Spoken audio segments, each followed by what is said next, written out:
Le colloque NPA Le Figaro se poursuit et Décideur TV l'accompagne tout au long de la journée grâce à ce studio TV live. On a le plaisir d'accueillir Valérie Descamps. Bonjour Valérie. Bonjour. Vous êtes la vice-présidente de Média Transport, une filiale 67% de Publicis et 33% de JC Decaux.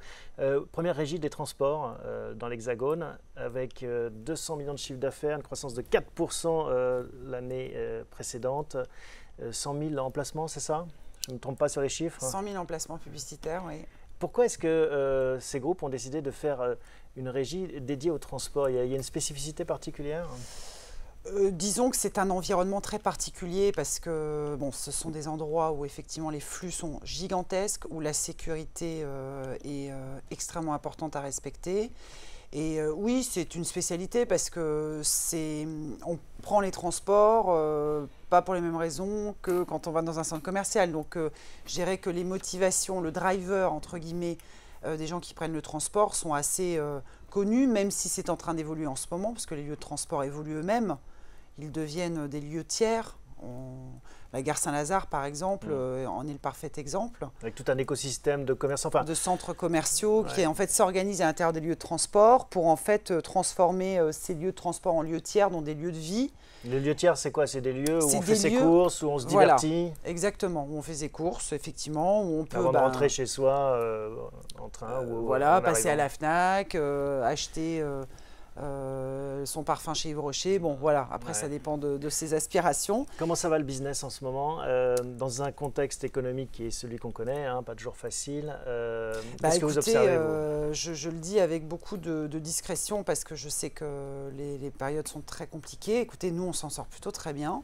Oui, 4% de croissance. L'année dernière, et puis là on a un semestre qui s'annonce plutôt très bon. On a fait un très bon premier trimestre, un très bon quadrimestre, un mois de mai, bon, un peu compliqué avec tous les ponts, c'est-à-dire que là c'était un peu phénoménal cette année, mais on va finir le semestre encore en croissance et essentiellement porté par les écrans numériques que nous avons déployés en grand nombre. Alors exactement, hein, c'est le sujet de ce colloque, la transformation numérique, et on voit que ça obsède tous les responsables d'entreprises qui se succèdent autour de cette table. Vous, c'est un gros enjeu, en effet. C'était un métier traditionnellement avec un affichage papier, et de plus en plus, on voit en effet des écrans animés. Numériques, oui. Ouais, c'est des écrans numériques que nous avons... C'est quelle part que sur les 100 000 emplacements, vous avez quoi comme pour pourcentage l'instant, alors, on a 100 000 emplacements, un peu plus de 100 000 emplacements d'ailleurs, et on a installé ces 4 dernières années 1500 écrans numériques. Donc c'est le tout début. C'est le tout début, et pour autant, en chiffre d'affaires cette année, on va déjà réaliser 25% de chiffre d'affaires grâce à ces écrans numériques. Pourquoi? Qu'est-ce que ça change en fait? On a un rapport patrimoine chiffre d'affaires qui est juste extraordinaire. C'est fou, quoi, parce que si on multiplie par 25 votre chiffre d'affaires, vous êtes Google. Hein. Oui, bon alors après, il n'est pas question non plus de remplacer tous nos emplacements papier par des écrans numériques, ce serait financièrement absurde. Je ne suis pas sûre non plus qu'on puisse trouver la solvabilité publicitaire pour un bon remplissage. Mais la raison, elle est simple, hein, c'est que le numérique dans le monde de la publicité extérieure ou l'outdoor a permis déjà de casser une objection majeure qui est justement le manque de souplesse qu'on reprochait des campagnes de 7 jours. Bah, là, on n'a plus ce problème. On est c'est quoi le maillage en fait? On fait des campagnes à l'heure presque ou... Aujourd'hui, on peut faire des campagnes à l'heure. On peut faire même comme disent les télévisions, du real-time advertising. On sait le faire puisqu'on administre nous-mêmes notre propre serveur qui peut envoyer un signal sur un écran, une grappe d'écran ou tous les écrans. Donc d'ailleurs, on est en train de s'équiper en termes de back-office, d'outils utilisés par la télévision aujourd'hui. Et de plus en plus, on regarde aussi les back-office Internet parce qu'on est dans une logique de voyageur écran qui est comparable quasiment à un utilisateur face à son écran personnel. Donc un gros champ de développement éventuellement pour connecter, enfin pour prolonger l'expérience de l'écran collectif, hein, une expérience individuelle. Tout à fait. En fait, ce qu'on explique, et c'est la réalité, c'est ce qu'on observe, c'est qu'on est de plus en plus dans cette stratégie multi-écran. Vous avez l'écran de la télévision à la maison, bon, qui reste quand même encore le média dominant. Vous avez ensuite votre PC personnel, la tablette ou le smartphone et l'écran extérieur. Donc on est de plus en plus associé en fait à cet usage et ça nous permet du coup d'être référencé non pas comme un média traditionnel au sens un peu péjoratif du terme, mais plutôt comme un média puissant qui innove. Quels sont les annonceurs qui vous font confiance sur le numérique, qui sont les plus innovants ou les plus en pointe? Je dois dire que le secteur automobile a été quand même assez moteur. Sans jeu de mots. Sans jeu de mots. En plus, je peux vous assurer que pour référencer le secteur automobile dans le milieu de transport, c'était pas évident parce qu'il y a toujours cet a priori, si on prend le transport, on n'a pas de voiture, ce qui est complètement idiot, mais bon, c'est quand même des idées fortes comme ça qui peuvent subsister. Et en fait, le secteur automobile est arrivé avec les écrans numériques.